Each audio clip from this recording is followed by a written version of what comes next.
Hi, everyone. I am Ceil, and if you've been with us the last few weeks, we've been focusing on your personal power and those 5 pillars of power. Last week, we talked about relationships and how that relates to your personal power, which basically, if you're not able to relate, there's a kind of like a void or nothingness there. So this week, we're going to talk about knowledge. And how does that relate to your personal power? So, first of all, we know that being here in the moment, basically in the optimum mood level, at least friendliness, is being present, being here. And then where knowledge comes in is really with you having the ability to take what you know, use it, and get a great result. So it's not just having a degree, or it's not being able to recite the whole thing, maybe that contains a body of knowledge, but it's being able to take what you've learned, apply it, and again, get a great result. So Alan has a very simple definition of knowledge, and there are a lot of definitions of knowledge, but I like this one because it's really simple. So let me read it to you. He defined knowledge as everything that can be perceived by you, understanding, awareness, comprehension, everything that can be perceived or learned by you. Now, that includes awareness, obviously, the understanding, and just everything you can perceive about it. And the way you know if you really, really know something is by the application of it. So, the other thing about knowledge, which is key, is it positions you. What you know positions you, and it also determines how big of a position and size you can take in the area, the subject, or the game, the role, your career that you're actually, it positions you in that game, if you will, in your career, what you know. So it determines how big you can be or how small you are. Think about areas that you know a lot about, like you know a lot about it, like the back of your hand. You can just apply, get a great result every time. That's mastery level, okay? And then take some areas that you're kind of so, not completely ignorant or no awareness, but kind of so, okay, you can get by. Well, that's a different position, right? So it limits you from being able to take a really, really big position. So what I'd like for you to do is, and I'm going to give you an example here. So let's look at the game of sales or the game of running your business.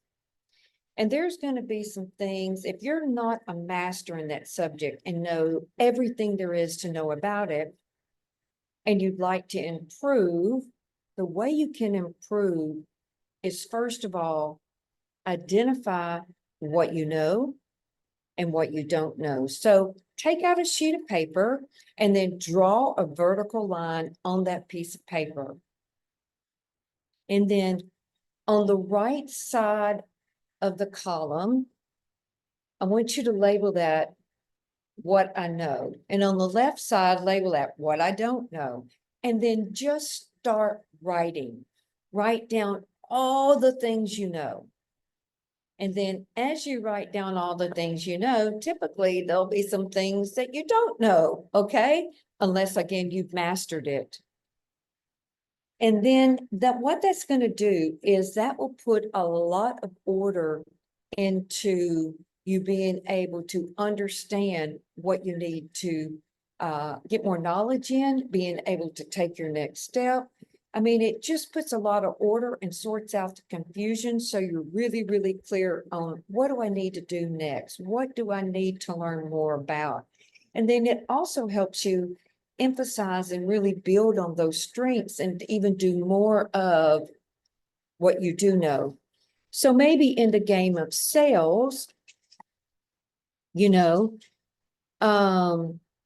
maybe you know how to sell really well and you're wanting to expand your game or your business, but you're stuck on knowing how to expand. And it may come down in learning how to recruit more, maybe doing some joint ventures, or maybe tapping into something in your area that would help you basically attract more people and increase the sales and then expand. So doing this exercise will, again, locate what you know and what you don't know. You know, it reminds me of an exercise that I did, or it's really the way I've always gotten knowledge and been able to get better at an area.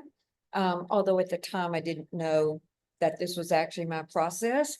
But when I got my first job in corporate, the one in Texas, I started out an entry-level position as a service assistant to my good friend and my first positive mentor, who had the largest territory in the office. And I didn't know anything. It was in the insurance industry.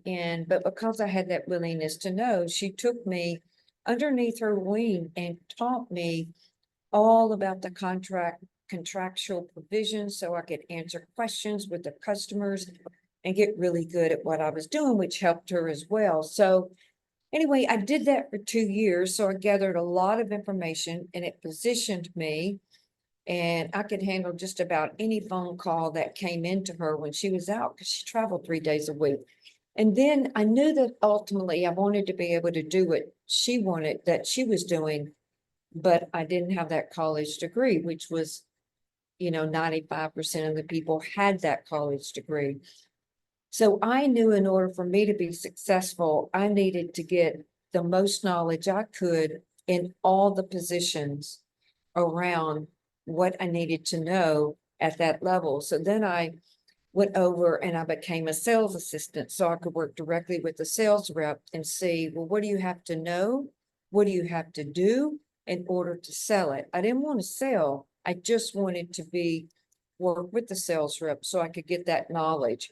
So that when I applied for the account manager position, I would already have that learned and wouldn't be overwhelmed with a lot of things that I didn't know. So I did that for a couple of years, and then they created a new position and I became a customer service rep, which was similar to what the account manager did, which is what I was going for, but they didn't travel. So I did that for another couple of years. So I had all that knowledge that I could take, use, apply, and get a fabulous result. And then when I went to apply for the account manager position, I knew 95% of everything I needed to know to do that job, which I did it very well. There was only a couple of things I didn't know how to do, which was, hold employee meetings, because I'd never spoken in front of people before. And then also fly in and out of airports and get my way around with that in different cities. So with that, my level of knowledge and expertise and understanding and awareness was extremely high. If I would have taken out a sheet of paper and drawn a vertical line on it at that time and written out all that I knew, there would only be 2 things I didn't know on the left-hand side of my paper, the don't know column. So do the exercise and post. What are your thoughts about what came to view for you? But I know you'll see your next step, and have a great day. See you next week.